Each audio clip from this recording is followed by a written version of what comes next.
Olá, tudo bem?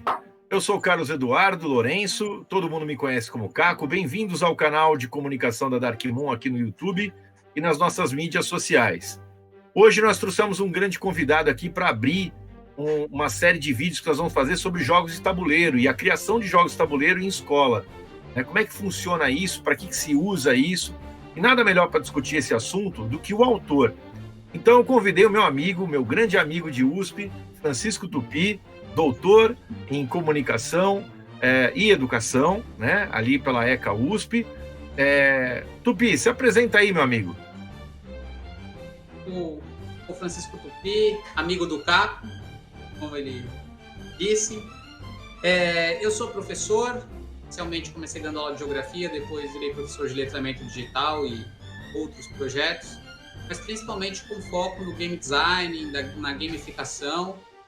E eu desenvolvo uma série de projetos, tanto na escola onde eu leciono, o Colégio Visconde Porto Seguro, como também projetos para a Unesco, para a Agência África de Comunicação. Já tive a oportunidade de dar aula em dezenas de países, inclusive em ministérios de educação, como da Nicarágua, dos Emirados Árabes. Mas, para mim, a questão do jogo é sempre algo presente. Não só falar do jogo, abordar o jogo, mas também criar jogos. Outro dia a gente estava falando com o professor André e a gente estava falando do desenvolvimento das habilidades socioemocionais. E aí a gente pensou, bom, de que maneira os jogos podem aprimorar ou trabalhar a cognição ou as habilidades socioemocionais de uma criança? De que maneira isso acontece? Tupy, ajuda a gente a entender. De que maneira os jogos podem aprimorar as habilidades socioemocionais? Então, para a gente entender o que é um jogo, a gente tem que entender que o jogo ele é um sistema. O jogo ele é formado por regras e regras fixas, diferente da brincadeira, que não tem uma regra fixa. Então, a brincadeira ela pode ocorrer, pode mudar, pode subverter a regra. O importante ali é um descompromisso, mas o jogo tem um comprometimento com as regras. O jogo ele tem um espectro que vai desde a punição até a recompensa. Então, você pode ganhar, você pode perder. E o jogo ele tem uma questão de estratégia. Dentro disso, a gente pode ter diversos tipos de jogos, tanto os jogos digitais quanto os jogos analógicos.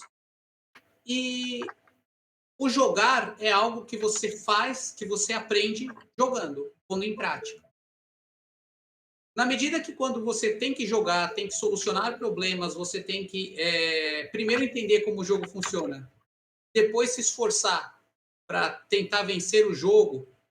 Então, envolve uma questão de observação, né? Você tem jogos que você não vai poder ser afoito, tem jogos que vão ser cooperativos e você vai ter que saber lidar com as consequências daquilo que você tomar frente ao grupo. Então, o jogo, ele, como um simulador, qualquer tipo de profissional que passa por um simulador, o jogo, ele tem a vantagem de estar lidando com ação, reação, consequências, porém, de uma forma lúdica, que não vai ter uma consequência mais grave em relação a isso. Entendi. Aí nós estamos falando do ato de jogar. E agora eu queria partir para o outro lado. A gente está lançando aí com você um kit laboratório de criação de jogos, um super kit, que é um white label, que a gente chama, né? Que vem um monte de cards em branco, tails em branco, enfim. A ideia é a criança construir jogos. De que maneira construir jogos em grupo exercita essas habilidades socioemocionais, Tupy?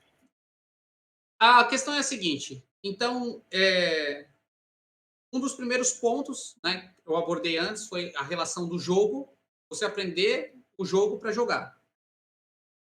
O último ponto dessa teoria, que se chama ludoliteracia, coloca que uma das outras formas que você tem de aprender sobre o jogo ou com o jogo é criando o jogo.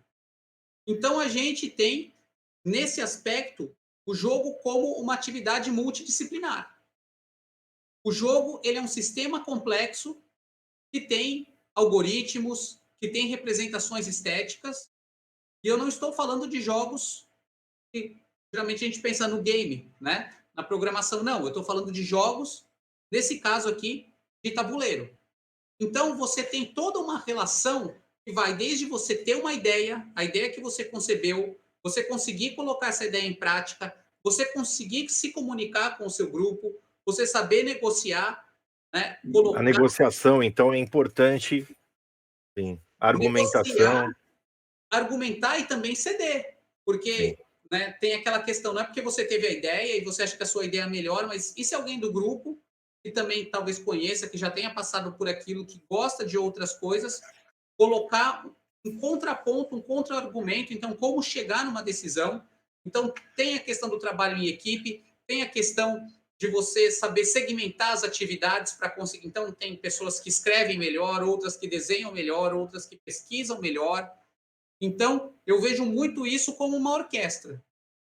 Todo Sim. mundo tem que estar afinadinho ali, do jeito que é, com as suas características, para que o jogo saia no final. Ainda que saia um jogo diferente daquilo que foi planejado, mas isso permite conhecer o próprio processo criativo. Isso permite, desde a ideação da ideia, a parte de mão na massa e na criação. Poxa, não ficou como eu queria, mas talvez se eu melhorar o desenho, ou ter essa observação do processo e a finalização, né?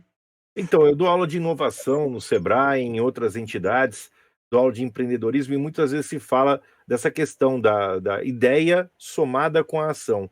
Empreender, por exemplo, não é só ter ideias, né? Senão você vai viver o visionário, né? Seria a Sim. pessoa que tem várias ideias. Mas não, para empreender você precisa ter ideia e realizar ação. Então, nesse conceito aí de trabalhar pela prática, se aproximaria essa questão da construção de jogos de tabuleiro entre os alunos, esse trabalho coletivo?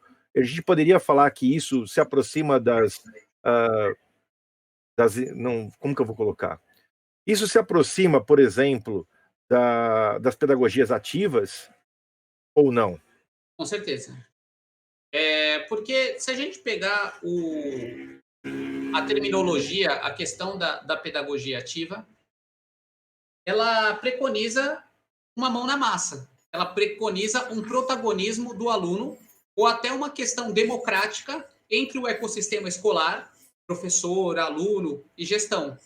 No momento que você está dando a oportunidade, a voz ativa do aluno se expressar, você está trazendo para a escola algo que é super próximo à linguagem dos alunos, que é o quê? Que são os jogos, né? Então, assim, é uma forma de você estar empoderando esse aluno para que ele se expresse. E aí, óbvio, né, o jogo ele tem o sistema de regras, ele tem um conjunto narrativo, mas ele tem temáticas, né, que vai desde jogos abstratos até jogos que têm um construto, uma narrativa, uma negociação, elementos que podem se valer tanto de regras da matemática, da lógica, do pensamento computacional, até história, geografia, literatura. Perfeito, perfeito. Bom, muito obrigado, Tupi. Te espero no próximo bate-papo aí para a gente discutir mais temas sobre isso. Agradeço. Um forte abraço. Obrigado, Tupi. Valeu, pessoal.